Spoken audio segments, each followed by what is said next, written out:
வணக்கம். சென்ற அத்தியாயத்தில் அர்ஜுனன் திரௌபதியின் கரத்தை பிடித்ததை கண்டோம். இன்று அத்தியாயம் 9 ஒரு தாயின் வார்த்தை எப்படி ஒரு அரசியின் வாழ்க்கையையே மாற்றியது என்பதையும் அதன் பின்னணியில் உள்ள தெய்வீக ரகசியத்தையும் பார்க்கப் போகிறோம். அத்தியாயம் 9 5 கணவர்கள் ஒரு அரசி. வெற்றி களிப்புடன் பாண்டவர்கள் தங்கள் இல்லத்திற்கு திரும்பினர். தாங்கள் கொண்டு வந்த அரிய பரிசை தங்கள் தாய்க்கு அறிவிக்க ஆவலாக இருந்தனர். அம்மா, இதோ ஒரு கனி கொண்டு வந்திருக்கிறோம்ன என்று அர்ஜுனன் குரல் கொடுத்தான்.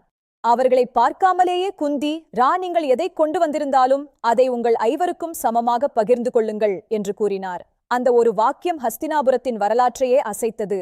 திரௌபதியை கண்டதும் குந்தி பேரதிர்ச்சி அடைந்தாள். தான் செய்த தவறை உணர்ந்து துடித்தாள். ஆனால் ஒரு தாயின் வாக்கு, ஒரு சத்திரியனின் வாக்குறுதி, அதை திரும்பப் பெற முடியாது.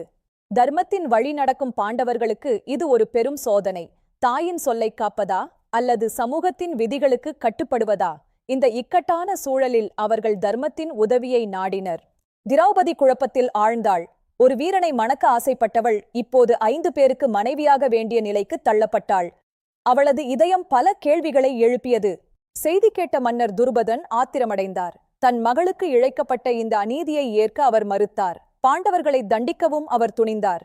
அப்போது அங்கு தோன்றினார் மகாமுனிவர் வேதவியாசர். அவர் இந்த விசித்திரமான திருமணத்தின் பின்னால் ஒளிந்திருக்கும் ரகசியத்தை விளக்கத் தொடங்கினார்.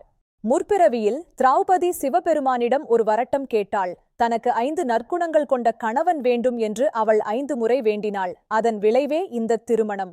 5 பாண்டவர்களும் உண்மையில் ஒரே தர்மத்தின் 5 அங்கங்கள். திரௌபதி இந்த 5 பேரை மணப்பது என்பது தர்மத்தை முழுமையாக ஏற்பதற்குச் சமம் என்று வியாசர் விளக்கினார். வியாசரின் விளக்கத்தை கேட்டதும் துருபதனின் சந்தேகம் நீங்கியது. திரௌபதியும் இது தனது விதி என்று உணர்ந்து சம்மதித்தாள். இப்போது ஹஸ்தினாபுரத்தின் அடுத்த பெரிய நிகழ்வு தயாரானது. ஒவ்வொரு நாளும் ஒரு சகோதரர் வீதம் திரௌபதிக்கு திருமணம் நடைபெற்றது. பாஞ்சாலமே இந்த அதிசய திருமணத்தைக் கண்டு வியந்தது.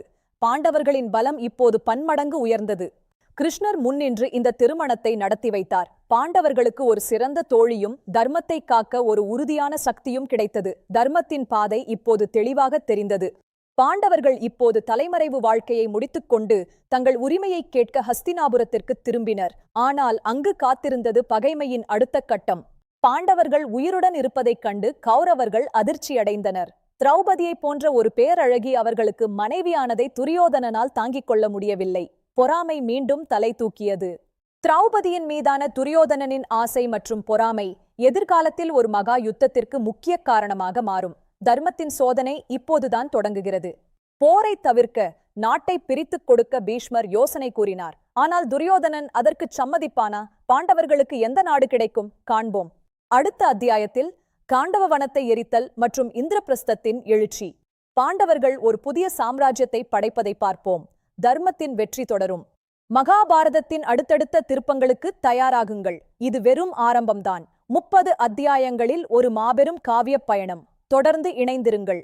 நன்றி, வணக்கம். உங்கள் உண்மை AI மகாபாரதம் தொடரும். வரும் நாட்களில் அடுத்தடுத்த அத்தியாயங்களை காண்போம். இணைந்திருங்கள். தர்மம் வெல்லும்.